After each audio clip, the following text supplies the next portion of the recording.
So good morning to students. In the last class we have completed the first chapter related to management.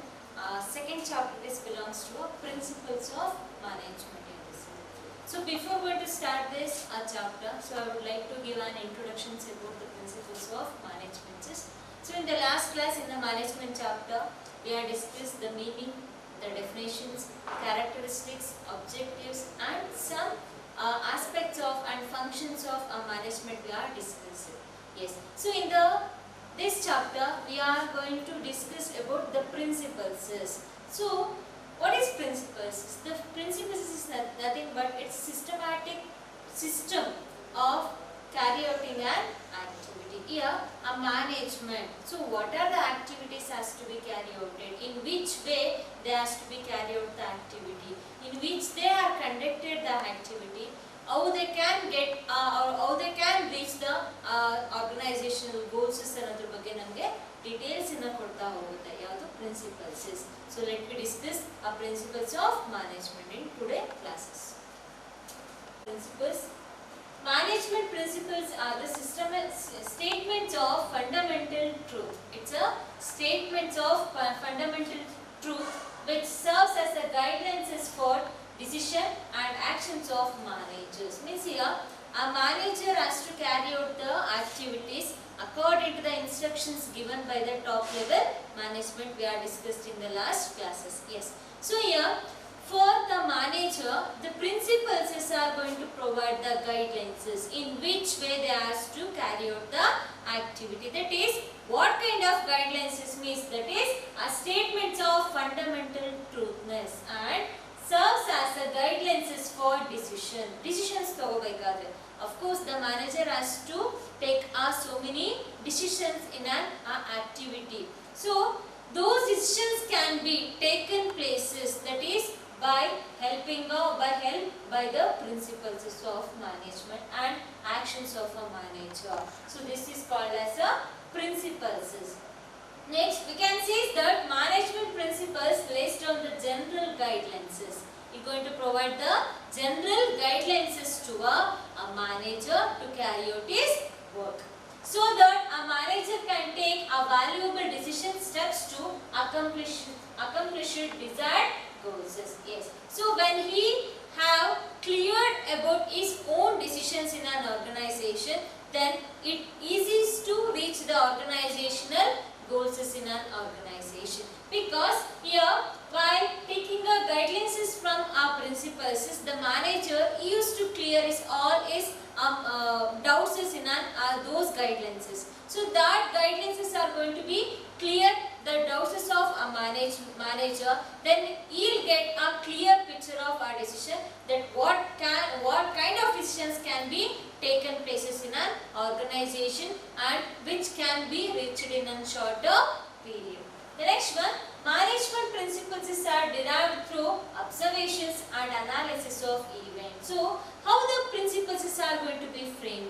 Those principles are framed from observations of activities and along with analyzing the event. So what are the activities we are going to be taken?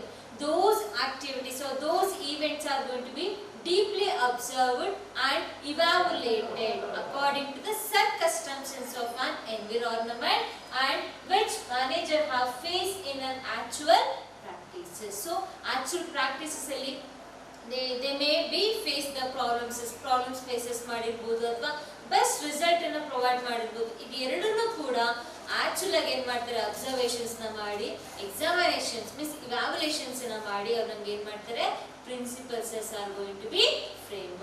So those principles are going to provide the guidelines, that is theoretically guidelines ಅನ್ನು provide ಮಾಡುತ್ತೆ ಯಾರಿಗೆ, manager ಗೆ. For what purpose? To make a good decision making in an organization process, because he used to be connected to a lower level management. So that's why principles are statements of truthness which going to be guide the manager in taking a major decisions in an organization. So simple, it helps to a manager to take a decision. So those principles evaluation, examinations of actual activity taken places in a organization. Yes. The next thing is, that is meaning of principles of management. Principles are the statements of fundamental truth about some phenomena that provide guidelines for decision making and activity or action. Yes. So here the principles are statements of fundamental truth. Yes. The fundamental truth ಬಗ್ಗೆ ಏನಿರುತ್ತೆ, the statements is about some phenomena. Phenomena is nothing but activity that provide guidelines for decision making. ಯಾರಿಗೆ?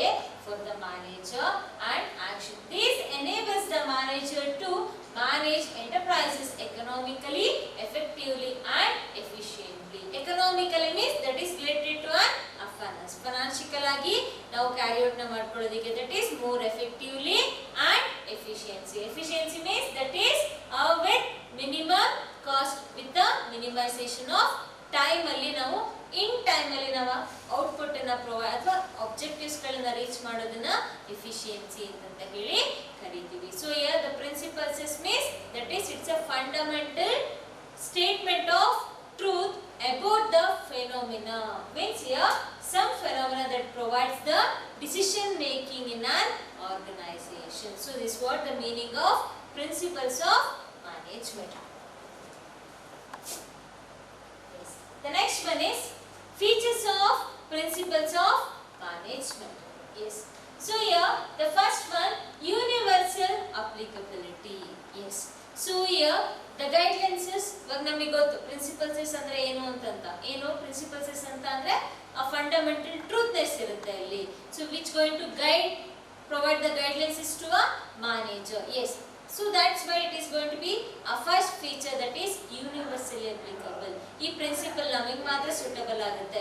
ಇನ್ನೊಂದು sector ಅಥವಾ ಇನ್ನೊಂದು service oriented business ಅಲ್ಲಿ ಅಥವಾ service oriented organisations ಅಲ್ಲಿ ಇದು ಸೂಟಬಲ್ ಆಗೋದಿಲ್ಲ ಅನ್ನೋ ಹಾಗೆ ಇಲ್ಲ. Because it going to be suitable to all kinds of an activity in an organisation along with externally and internally. ನಾವು ಎಲ್ಲಾ ಕಡೆನೂ ಕೂಡ ಈ ಪ್ರಿನ್ಸಿಪಲ್ಸ್ ಆಫ್ ಮ್ಯಾನೇಜ್ಮೆಂಟ್ ಅನ್ನ ಏನ್ ಮಾಡಬಹುದು, ಅಡಾಪ್ಷನ್ಸ್ ನ ಮಾಡ್ಬೋದು, ಮೀನ್ಸ್ ಫಾಲೋಸ್ ನ ಮಾಡಬಹುದು. Just is going to provide the guidelines. So ಇವಾಗ ನಾವು ಫಾರ್ ಎಕ್ಸಾಂಪಲ್ ಈಗ ಸರ್ವಿಸ್ ಓರಿಯೆಂಟೆಡ್ ಕಂಪನೀಸ್ ಗಳಲ್ಲಿ ಸರ್ವಿಸ್ ಬೇಸ್ಡ್ ಆಗಿ ಆಕ್ಟಿವಿಟೀಸ್ ಕ್ಯಾರಿ ಔಟ್ ಆಗಿರುತ್ತೆ. ಸೊ ಈ ಪ್ರಿನ್ಸಿಪಲ್ಸ್ ಯಾವ್ದ್ರ ಮೇಲೆ ಬೇಸ್ಡ್ ಆಗುತ್ತೆ, ಆಕ್ಟಿವಿಟೀಸ್ ಗಳನ್ನ ಏನ್ ಮಾಡ್ತಾರೆ, ಅಬ್ಸರ್ವೇಷನ್ ಮಾಡಿ ಇವ್ಯಾಲ್ಯೂಯೇಷನ್ಸ್ ನ ಮಾಡಿ then it going to framed as a principle. So ಇವಾಗ ನಾನು ಪ್ರೊಡಕ್ಷನ್ ಯೂನಿಟ್ ಅಲ್ಲಿ ಇದ್ದೀನಿ. ಸೊ ಪ್ರೊಡಕ್ಷನ್ ಯೂನಿಟ್ ಅಲ್ಲಿ ಪ್ರಿನ್ಸಿಪಲ್ಸ್ ಯಾವ ರೀತಿ ಫ್ರೇಮ್ ಆಗುತ್ತೆ, ಅಲ್ಲಿ ನಡೆಯುವಂತ ಕೆಲಸದ ಮೇಲೆ ಅಲ್ಲಿ ಎಕ್ಸಾಮಿನೇಷನ್ಸ್ ನ ಮಾಡಿ ಇವ್ಯಾಲ್ಯೂಯೇಷನ್ಸ್ ನ ಮಾಡಿ ಅಬ್ಸರ್ವೇಷನ್ ಮಾಡಿ ಅಲ್ಲಿ ಪ್ರಿನ್ಸಿಪಲ್ಸ್ ಗಳನ್ನ ಫ್ರೇಮ್ ಮಾಡ್ತಾರೆ. ಎಸ್. ಸೊ ದಟ್ ಕೇಸಸ್ ಆ ಪ್ರಿನ್ಸಿಪಲ್ಸ್ ಆರ್ ಯೂನಿವರ್ಸಲಿ ಅಪ್ಲಿಕಬಲ್. ನಾವು ಎಲ್ಲಾ ಕಡೆನೂ ಕೂಡ ಏನ್ ಮಾಡ್ಕೋಬಹುದು, ಅದನ್ನ ಫಾಲೋ ಮಾಡಬಹುದು. The first feature. The second feature, general guidelines. Yes, of course ಇದೇನ್ ಪ್ರೊವೈಡ್ ಮಾಡುತ್ತೆ, ಜನರಲ್ ಗೈಡ್ಲೈನ್ಸಸ್ ನ ಪ್ರೊವೈಡ್ ಮಾಡುತ್ತೆ. ಯಾರಿಗೆ, ಮ್ಯಾನೇಜರ್ಸ್ ಆಗಿರ್ಬೋದು, ವರ್ಕರ್ಸ್ ಗಳಿಗಾಗಿರ್ಬೋದು, ಅಥವಾ ಟಾಪ್ ಲೆವೆಲ್ ಮ್ಯಾನೇಜ್ಮೆಂಟ್ ಆಗಿರ್ಬೋದು. For the every level we used to see the principles. So these principles are going to provide the general guidelines to carry out the activities. See, ಇವಾಗ ನಮಗೆ guidelines ಇಲ್ಲದೆ ಒಂದು activities ನ ನಾವು carry out ಮಾಡಬೇಕು ಅಂದ್ರೆ will be confused. ನಮ್ಗೆ ಏನಾಗುತ್ತೆ, ಕನ್ಫ್ಯೂಷನ್ಸ್ ಆಗುತ್ತೆ. ಅಂದ್ರೆ ನಾವು ಮಾಡ್ತಿರೋ ಕೆಲಸ ಕರೆಕ್ಟ್ ಇದೆಯಾ ಅಥವಾ ರಾಂಗ್ ಇದೆಯಾ ಅಂತ ನಮ್ಮಲ್ಲಿ ಏನಾಗುತ್ತೆ, ಒಂದು ಕನ್ಫ್ಯೂಷನ್ಸ್ ಕ್ರಿಯೇಟ್ ಆಗುತ್ತೆ. ಬಟ್ ಅದೇ ನಮಗೆ ಗೈಡ್ಲೈನ್ಸ್ ಇದ್ದಾಗ yes will be correct. Yes, ನಾವು ಕನ್ಫರ್ಮ್ ಆಗಿ 100% ಎಫರ್ಟ್ ಇಂದ ನಾವೇನ್ ಮಾಡ್ತೀವಿ, ವರ್ಕ್ ಅಲ್ಲಿ ನಾವು ಇನ್ವಾಲ್ವ್ ಆಗ್ತೀವಿ. ಎಸ್, ದೋಸ್ 100% ಎಫರ್ಟ್ ಅಲ್ಲಿ ನಾವು ಕ್ಯಾರಿ ಔಟ್ ನ ಮಾಡ್ಕೊಂಡು ಹೋಗೋದಕ್ಕೆ ಯಾವ್ದು ಹೆಲ್ಪ್ ಮಾಡುತ್ತೆ, that is principles that by providing a general guidelines. The next one, framed by practices and experimentation. Yes, so principles ಗಳನ್ನ frame ಮಾಡೋದಿದೆಯಲ್ಲ, it is not a easy task because activities carry out ಆಗ್ತಿರ್ಬೇಕಾದ್ರೆ ಅದನ್ನ observation ಮಾಡಬೇಕು. Examinations ಅಂದ್ರೆ ಕೂತ್ಕೊಂಡು ನಾವು exam ಬರೀತೀವಲ್ಲ, ಆ examinations ಎಲ್ಲ. So whether if you are make this principle, this activities as an principle, ಅಥವಾ ಈ ಒಂದು XYZ ಅನ್ನೋ ಯಾವುದೋ ಒಂದು ಫಾರ್ಮ್ನ ನಾವು ಪ್ರಿನ್ಸಿಪಲ್ ಆಗಿ ಫ್ರೇಮ್ ಮಾಡ್ತಾ ಇದ್ದೀವಿ ಅಂತ ಅಂದ್ರೆ ಸೊ ಅದರಲ್ಲಿ ಎಷ್ಟು ಪಾಸಿಟಿವಿಟೀಸ್ ಇದೆ, ಎಷ್ಟು ನೆಗೆಟಿವಿಟೀಸ್ ಇದೆ, ಸೊ ಅದನ್ನ ಎಲ್ಲರಿಗೂ ಅಪ್ಲಿಕಬಲ್ ಆಗಿ ಫಾಲೋ ಅಪ್ ಮಾಡೋಕ್ಕಾಗುತ್ತಾ, ಅದನ್ನ ಓದಿದ ತಕ್ಷಣ ಎಲ್ಲರಿಗೂ ಅರ್ಥ ಆಗುತ್ತಾ, whether they have capable of understanding the principle, we should see that one. So ಈ ಪ್ರಿನ್ಸಿಪಲ್ಸ್ ಗಳು ಫ್ರೇಮ್ ಮಾಡೋದು ಯಾವ ರೀತಿ ಮಾಡ್ತಾರೆ, ದಟ್ ಈಸ್ ಬೈ ಪ್ರಾಕ್ಟೀಸಸ್. ಒಂದ್ಸಲ ನಾನು ಫ್ರೇಮ್ ಮಾಡಿದ ತಕ್ಷಣ ಅದನ್ನ ನಾವು ಸಡನ್ ಆಗಿ ಅದನ್ನ ಪ್ರಿನ್ಸಿಪಲ್ ಆಗಿ ನಾನು ಮಾಡೋದಕ್ಕಾಗಲ್ಲ. ಅದೇನ್ ಮಾಡ್ಬೇಕು, we should practise that one and along with that by making experimentation. Yes ನಾವು ಲಾಸ್ಟ್ ಚಾಪ್ಟರ್ ಡಿಸ್ಕಷನ್ ಮಾಡಿದ್ವಿ ಮ್ಯಾನೇಜ್ಮೆಂಟ್ ಆಸ್ ಅ ಸೈನ್ಸ್ ಅನ್ನೋ ಒಂದು ಟಾಪಿಕ್ ಅಲ್ಲಿ. ಎಸ್ ಸೈನ್ಸ್ ಅಲ್ಲಿ ನಾವೇನ್ ನೋಡ್ತೀವಿ, ಎಕ್ಸ್ಪೆರಿಮೆಂಟೇಷನ್ಸ್ ನ ನೋಡ್ತೀವಿ. ಅದೇ ತರ ಪ್ರಿನ್ಸಿಪಲ್ಸ್ ಕೂಡ ಏನಾಗಿ ಫ್ರೇಮ್ ಆಗುತ್ತೆ, ಎಕ್ಸ್ಪೆರಿಮೆಂಟೇಷನ್ಸ್ ಆಗಿ ಫ್ರೇಮ್ ಆಗುತ್ತೆ. ಸೊ ಪ್ರಾಕ್ಟೀಸಸ್ ಮಾಡ್ತೀವಿ, ಹೊಸದಾಗಿ ಎಕ್ಸ್ಪೆರಿಮೆಂಟೇಷನ್ಸ್ ನ ಮಾಡ್ತೀವಿ. ನಾವು ಮಾಡಿರುವಂತ ಪ್ರಿನ್ಸಿಪಲ್ಸ್ ಗಳನ್ನ ನಾವು ಪ್ರಿನ್ಸಿಪಲ್ಸ್ ಅಂತ ಹೇಳಿ ಫ್ರೇಮ್ ಮಾಡೋದಕ್ಕೆ whether they are in a proper way ಅಥವಾ ಒಂದು ಫಾರ್ಮ್ ಕರೆಕ್ಟ್ ಫಾರ್ಮ್ಯಾಟ್ ಅಲ್ಲಿ ಇದೆಯಾ ಅಂತ ಹೇಳಿ ನಾವು ಐಡೆಂಟಿಫಿಕೇಶನ್ಸ್ ನ ಮಾಡ್ಕೊಳ್ಳೋದಕ್ಕೆ ನಾವೇನ್ ಮಾಡ್ತೀವಿ, ಅದನ್ನ ನಾವು ಎಕ್ಸ್ಪೆರಿಮೆಂಟೇಷನ್ಸ್ ನ ಮಾಡ್ತೀವಿ. ಎಲ್ಲಿ ಡಿಫ್ರೆಂಟ್ ಫೀಲ್ಡ್ ಅಲ್ಲಿ ಡಿಫ್ರೆಂಟ್ ಆಕ್ಟಿವಿಟೀಸ್ ಗಳಲ್ಲಿ ಡಿಫ್ರೆಂಟ್ ಪರ್ಸನ್ಸ್ ಗಳ ಹತ್ರ ನಾವೇನ್ ಮಾಡ್ತೀವಿ, ಎಕ್ಸ್ಪೆರಿಮೆಂಟೇಷನ್ಸ್ ನ ಮಾಡ್ತೀವಿ. So another one feature. The next one is flexible. Yes so flexible ಇದು ನಮಗೆ ಎಲ್ಲಿ ಬೇಕೋ ನಾವು ಅಲ್ಲಿ ನಾವೇನ್ ಮಾಡ್ಬೋದು, ಇದನ್ನ ಫಾಲೋ ಅಪ್ ನ ಮಾಡ್ಬೋದು. ಎಸ್ ನಾವು ಪ್ರೊಡಕ್ಷನ್ ಯೂನಿಟ್ ಅಲ್ಲಿ ಮಾತ್ರ ನಾವು ಇದನ್ನ ಇದು ಮಾಡಿದ್ನೋ, ಸೊ ನಾವು ಅದನ್ನ ಸೇಲ್ಸ್ ಯೂನಿಟ್ ಅಲ್ಲಿ ಸೇಲ್ಸ್ ಡಿಪಾರ್ಟ್ಮೆಂಟ್ ಅಲ್ಲೂ ಕೂಡ ನಾವು ಅದೇನ್ ಮಾಡ್ಬೋದು, ಫಾಲೋ ಅಪ್ ನ ಮಾಡ್ಬೋದು. ಅಥವಾ ಸರ್ವಿಸ್ ಓರಿಯೆಂಟೆಡ್ ಬಿಸ್ನೆಸ್ ಆರ್ಗನೈಸೇಷನ್ ಅಲ್ಲೂ ಕೂಡ ಅದನ್ನ ನಾವೇನ್ ಮಾಡ್ಬೋದು, ಫಾಲೋ ಅಪ್ ನ ಮಾಡಿ. ಫ್ಲೆಕ್ಸಿಬಲ್ ಏನಾಗಿರುತ್ತೆ, ಈಸಿಯಾಗಿ ನಮ್ಗೆ ಅದನ್ನ ಯಾವ ಟೈಮ್ ಅಲ್ಲಿ ನಮ್ಗೆ ಗೈಡ್ ಲೈನ್ಸಸ್ ಬೇಕಾಗಿರುತ್ತೆ, ಯಾವ ರೀತಿಯಲ್ಲಿ ಬೇಕಾಗುತ್ತೆ ಆ ರೀತಿಯಲ್ಲಿ ನಾವು ಅದನ್ನ ಏನ್ ಮಾಡ್ಕೋಬಹುದು, ಫಾಲೋ ಅಪ್ ನ ಮಾಡಬಹುದು. The next one, mainly behavioral nature. Yes, so it is directly going to impact on the behavioral nature of an organization. Means when we are provide the guidelines, of course it going to be it going to impact on the behavior of in an organization. That is environmental ಮೇಲೆ ಏನಾಗ್ತಾ ಹೋಗುತ್ತೆ, effect ಆಗ್ತಾ ಹೋಗುತ್ತೆ. So when we follow the principles, when we follow the guidelines, obviously internal environment. So in an organization we can see the two types of environment, that is internal and external. Internal environment means within an organization. External environment means outside the organ, that is economic, political, social, so cultural. So ಅದೆಲ್ಲ ನಮಗೆ ಬರೋದು external ಅಲ್ಲಿ ಬರುತ್ತೆ. internally ಬಂದ್ರೆ inside the organization means management ಆಗಿರ್ಬೋದು, workers ಆಗಿರ್ಬೋದು, top level ಆಗಿರ್ಬೋದು, ಈ ರೀತಿಯಲ್ಲಿ ಇರುವಂತದ್ದು ಯಾವುದು ಇಂಟರ್ನಲ್ ಆಗಿ ಬರುತ್ತೆ. ಸೊ ಇಲ್ಲಿ ಈ ಪ್ರಿನ್ಸಿಪಲ್ಸ್ ಗಳು ಇಂಟರ್ನಲಿ ಆರ್ಗನೈಸೇಷನಲ್ ಬಿಹೇವಿಯರ್ಸ್ ಮೇಲೆ ಏನಾಗ್ತಾ ಹೋಗುತ್ತೆ, ಇಂಪ್ಯಾಕ್ಟೇಷನ್ಸ್ ನ ಮಾಡ್ತಾ ಹೋಗುತ್ತೆ. ಯಾವ ರೀತಿಯಲ್ಲಿ ಅಂತ ಅಂದ್ರೆ ನಮಗೆ ಗೈಡ್ಲೈನ್ಸಸ್ ನ ಕೊಟ್ಟಾಗ ಅಂದ್ರೆ ನಾವು ಪ್ರಿನ್ಸಿಪಲ್ಸ್ ಗಳನ್ನ ಫಾಲೋ ಅಪ್ ಮಾಡಿ ನಾವು ವರ್ಕ್ ನ ಕಂಪ್ಲೀಷನ್ಸ್ ಮಾಡ್ತಾ ಹೋದಾಗ ಆದಷ್ಟು ನಮ್ಮ ವರ್ಕ್ ಏನಾಗಿರುತ್ತೆ, 100% ಏನಾಗಿರುತ್ತೆ, ಪ್ರಾಪರ್ ಆಗಿ ನಮಗೆ ಬೆಸ್ಟ್ ರಿಸಲ್ಟ್ ಅನ್ನ ಕೊಡೋದಕ್ಕೆ ಹೆಲ್ಪ್ ಮಾಡುತ್ತೆ. ಅದೇ ನಮಗೆ ಗೈಡ್ಲೈನ್ಸಸ್ ಇಲ್ಲ ಅಂತ ಅಂದಾಗ we don't know whether we are doing in a correct path or in a wrong path ಅನ್ನೋದು ನಮಗೆ ಐಡೆಂಟಿಫಿಕೇಶನ್ಸ್ ಇರೋದಿಲ್ಲ. ಬಟ್ ಅದನ್ನ ನಾವು ಗೈಡ್ಲೈನ್ಸಸ್ ಯೂಸಸ್ ಮಾಡಿ ನಾವು ಮಾಡಿದಾಗ, ನಾವು ಫಾಲೋ ಅಪ್ ಮಾಡಿದಾಗ, so we can identify that one, yes we are in a right path ಅನ್ನೋದು ನಮಗೆ ಗೊತ್ತಾಗುತ್ತೆ. ಸೊ ಅದು ಬಿಹೇವಿಯರಲ್ ಆಗಿ ಎಂಟೈರ್ ಆರ್ಗನೈಸೇಷನ್ ಮೇಲೆ ಏನಾಗುತ್ತೆ, ಇಂಪ್ಯಾಕ್ಟ್ ಅನ್ನ ಬೀರ್ತಾ ಹೋಗುತ್ತೆ.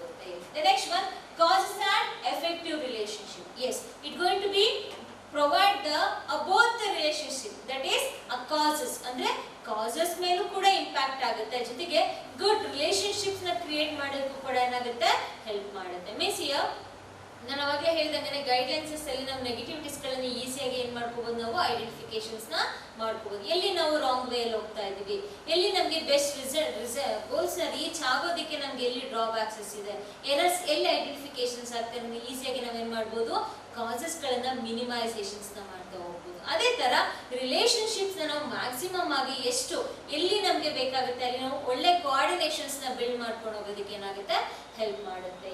The next one, containment. Here is nothing but it is a intangible force ಅಂತ ಹೇಳಿ ಕರಿತೀವಿ. ಅದನ್ನ ಪ್ರಿನ್ಸಿಪಲ್ಸ್ ಗಳು, ಅದನ್ನ ಜಸ್ಟ್ ನಾವೇನ್ ಮಾಡ್ಬೋದು, ಅದನ್ನ ನಾವು ಫೀಲ್ ಮಾಡ್ಬೋದು, ಅದನ್ನ ಥಿಯರಿಟಿಕಲ್ ಆಗಿ ನಾವು ಫ್ರೇಮ್ ಮಾಡಿದಾಗ ಅದು ನಮಗೆ ಥಿಯರಿಟಿಕಲ್ ಆಗಿ ಪ್ರೂಫ್ ಆಗಿ ಸಿಗುತ್ತೆ. ಇಲ್ಲ ಅಂತಂದ್ರೆ ಅದು ನಮ್ಗೆ ಏನಾಗಿರುತ್ತೆ, ಇಂಟ್ಯಾಂಜಿಬಲ್ ಫೋರ್ಸ್ ಆಗಿ ನಮಗೆ ಆಕ್ಟಿವಿಟೀಸ್ ಅಲ್ಲಿ involve. Each and every activities ಅಲ್ಲಿ ನಾವೇನ್ ಮಾಡ್ತಾ ಹೋಗ್ತೀವಿ, ಪ್ರಿನ್ಸಿಪಲ್ಸ್ ಗಳನ್ನ ಫಾಲೋ ಮಾಡ್ತಾ ಹೋಗ್ತಾ ಇರ್ತೀವಿ. So these are the features of principles of management. ನಮಗೆ ಗೊತ್ತಿರದೇನೋ ಅಥವಾ ಗೊತ್ತಿರೋ ಹಾಗೇನೋ ನಾವು ಪ್ರಿನ್ಸಿಪಲ್ಸ್ ಗಳನ್ನ ನಮ್ಮ ಡೈಲಿ ಲೈಫ್ ಅಲ್ಲಿ ಮತ್ತೆ ಆರ್ಗನೈಸೇಷನ್ ಡೈಲಿ ಆಕ್ಟಿವಿಟೀಸ್ ಗಳನ್ನ ನಾವೇನ್ ಮಾಡ್ತಾ ಹೋಗ್ತೀವಿ, ಫಾಲೋ ಅಪ್ ಮಾಡ್ತಾ ಹೋಗ್ತಾ ಇದ್ದೀವಿ. So these are the features of principles of management.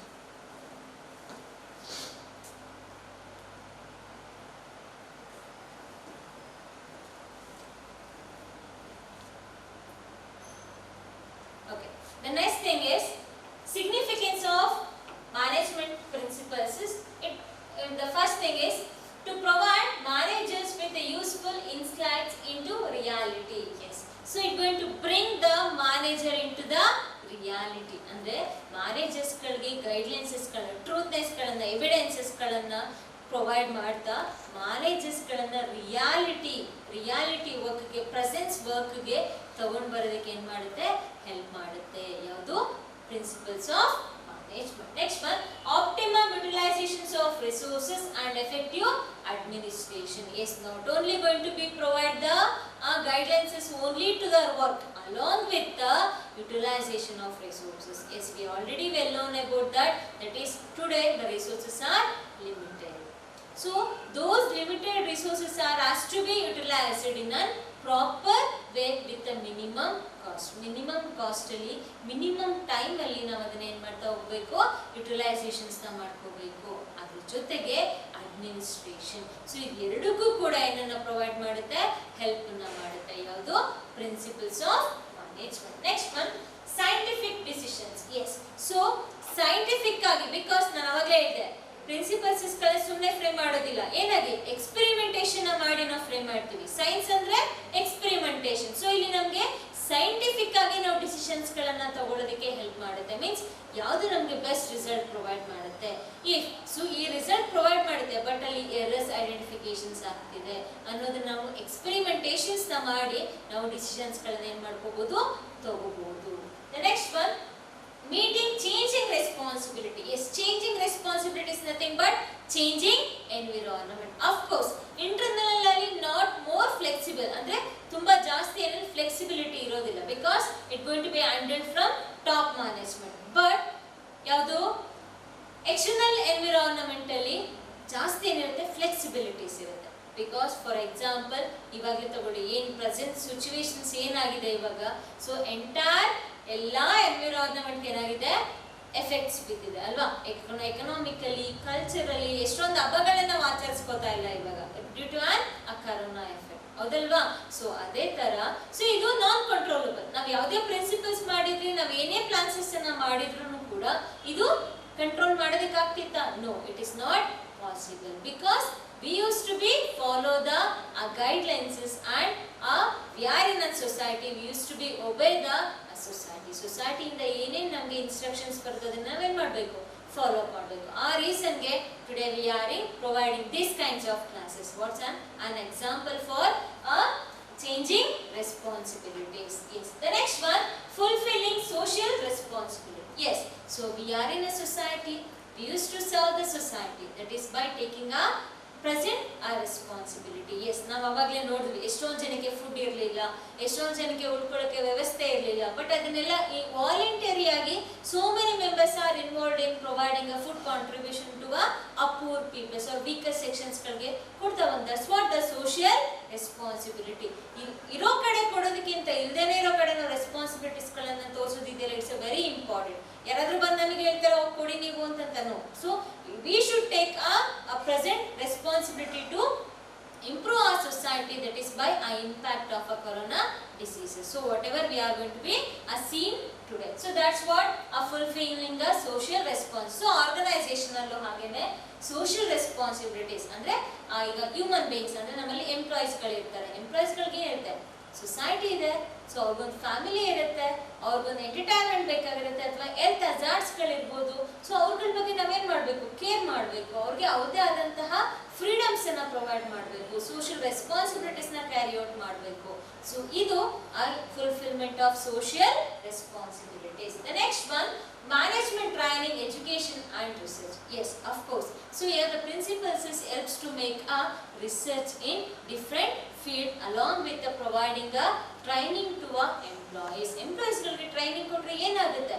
The developments, our skills, our knowledges ಏನಾಗುತ್ತೆ? Development ಆಗುತ್ತೆ. When they are developed, automatically organizational activities are also going to be developed by day in and reaching a organizational objective. So these are the significances of principles of management. So management do principles ಗಳಿಂದ ಇಷ್ಟು ನಮಗೆ significances ಗಳು identifications ಆಗುತ್ತೆ.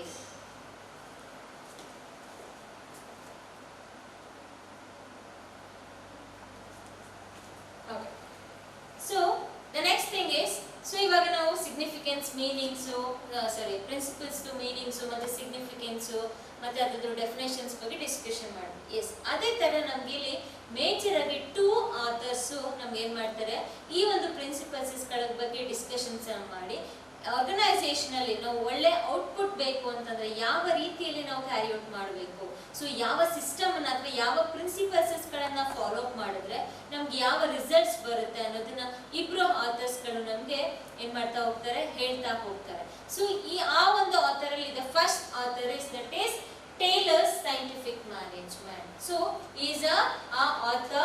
So here introduction about Frederick Winslow Taylor, that is in 1856 and 1915 was an engineer in steel mill industry in USA. USA ದಲ್ಲಿ ಇವರು ಏನಾಗಿರ್ತಾರೆ, engineer ಆಗಿ work ಮಾಡ್ತಿರ್ತಾರೆ.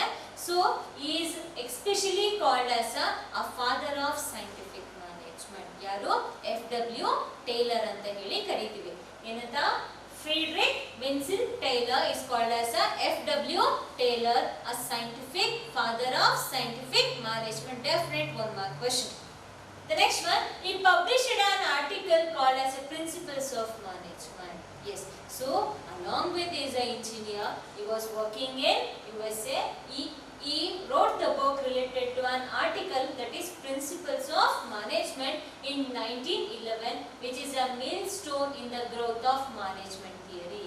Management theory ಅಲ್ಲಿ ಒಂದು ಗ್ರೋತ್ನೆಸ್ ಗೋಸ್ಕರ ಒಂದು ಆರ್ಟಿಕಲ್ ಅನ್ನು ಬರೀತಾರೆ.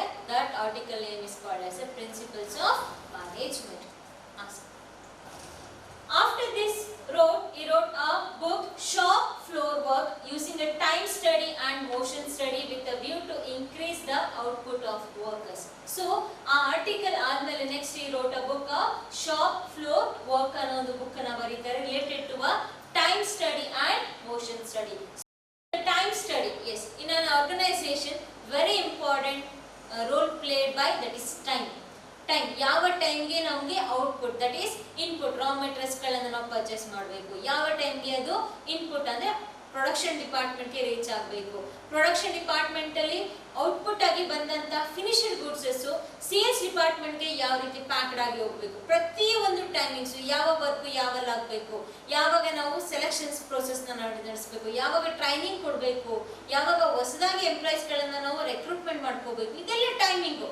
So these time studies going to be implemented by FW Taylor along with the motion study. Motion study is nothing but that is movements. ಅಂದ್ರೆ goods ಗಳ ಮೂವ್ಮೆಂಟ್ಸ್ ಆಗಿರಬಹುದು ಅಥವಾ ಎಂಪ್ಲಾಯೀಸ್ ಗಳ ಮೂವ್ಮೆಂಟ್ಸ್ ಆಗಿರಬಹುದು. ಸೊ ಇವಾಗ ಫಾರ್ ಎಕ್ಸಾಂಪಲ್ ನಿಮ್ಮ godown ಇಲ್ಲಿರುತ್ತೆ ಅಂದ್ರೆ godown ಇಲ್ಲಿ ಒಂದು 1/2 ಕಿಲೋಮೀಟರ್ ಆಗುತ್ತೆ ಗೋಡನ್ಗೂ ಮತ್ತೆ ನಿಮ್ಮ ಪ್ರೊಡಕ್ಷನ್ ಡಿಪಾರ್ಟ್ಮೆಂಟ್ಗೂ.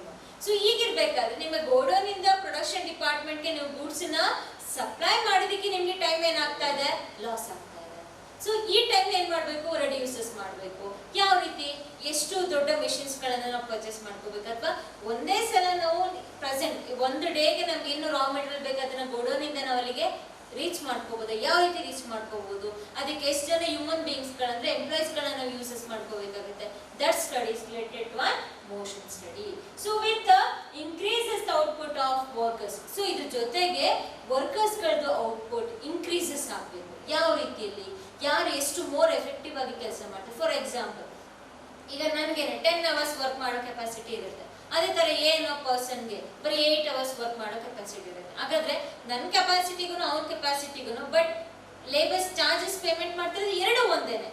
ಬಟ್ ನನ್ನ ಕೆಪಾಸಿಟಿ ಎಷ್ಟಿದೆ 10 ಅವರ್ಸ್ ಇದೆ, ಅವರ ಕೆಪಾಸಿಟಿ ಎಷ್ಟಿದೆ 8. ಈ ಡಿಫ್ರೆನ್ಸಿಯೇಷನ್ಸ್ ನ ಶೋ ಮಾಡಿ ಕೊಟ್ಟವರೇನೆ FW Taylor. That is by time study and motion study.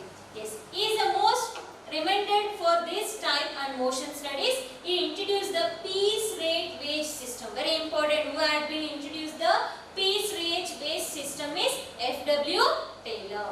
That is piece ಅಂದ್ರೆ ಪ್ರತಿ ಒಂದು ಲೇಬರ್ಸ್ ಗಳಿಗೂ ಅವ್ರು ತಗೊಳ್ಳುವಂತ ಟೈಮಿಂಗ್ಸ್ ಜೊತೆಗೆ ಅವ್ರು ಮಾಡುವಂತಹ ಎಫಿಷಿಯನ್ಸಿ ಮೇಲೆ ಅವ್ರಿಗೆ ವೇಜಸ್ ನ ಪೇಮೆಂಟ್ ಮಾಡಬೇಕು ಅನ್ನೋ ಸಿಸ್ಟಮ್ ಇದೆ piece rate wage system. So this propose scientific management. So FW Taylor is a father of scientific management, and he also introduced the time study and motion study to increase the output level of the workers, and along with he had been introduced piece rate wage system.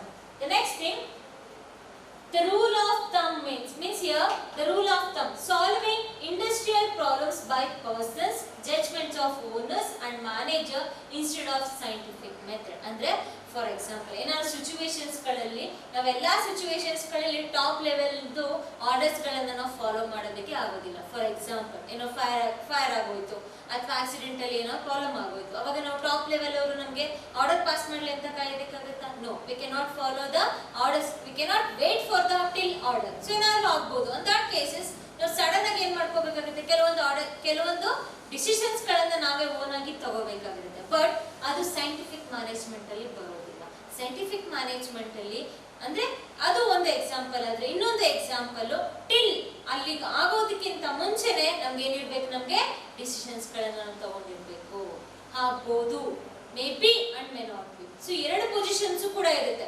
ಎರಡು ವೇಲು ಕೂಡ ನಾವು ನಿಂತು ಎರಡದು decisions ಗಳನ್ನ ಏನ್ ಮಾಡ್ಕೋಬೇಕಾಗಿರುತ್ತೆ, ತಗೋಬೇಕಾಗಿರುತ್ತೆ. That is rule of thumb means ಅಂದ್ರೆ ಯಾವಾಗ್ಲೂ ಯಾರ್ದು ನಡಿಬೇಕು, ದಟ್ ಈಸ್ ಮ್ಯಾನೇಜರ್ಸ್ ಅಂದ್ರೆ ಫೈನಲ್ ಆಗಿ judgement of owners, that is top level and managers. ಯಾವಾಗ್ಲೂ ಟಾಪ್ ಲೆವೆಲ್ ಮತ್ತೆ ಮಿಡಲ್ ಮ್ಯಾನೇಜರ್ಸ್ ಜಡ್ಜ್ಮೆಂಟ್ಸ್ ಏನಾಗಿರ್ಬೇಕು, ಫೈನಲ್ ಆಗಿರ್ಬೇಕು ಅಂತ ಹೇಳಿ ಹೇಳ್ತಾರೆ. ನೆಕ್ಸ್ಟ್ ಒನ್ ಮೀನ್.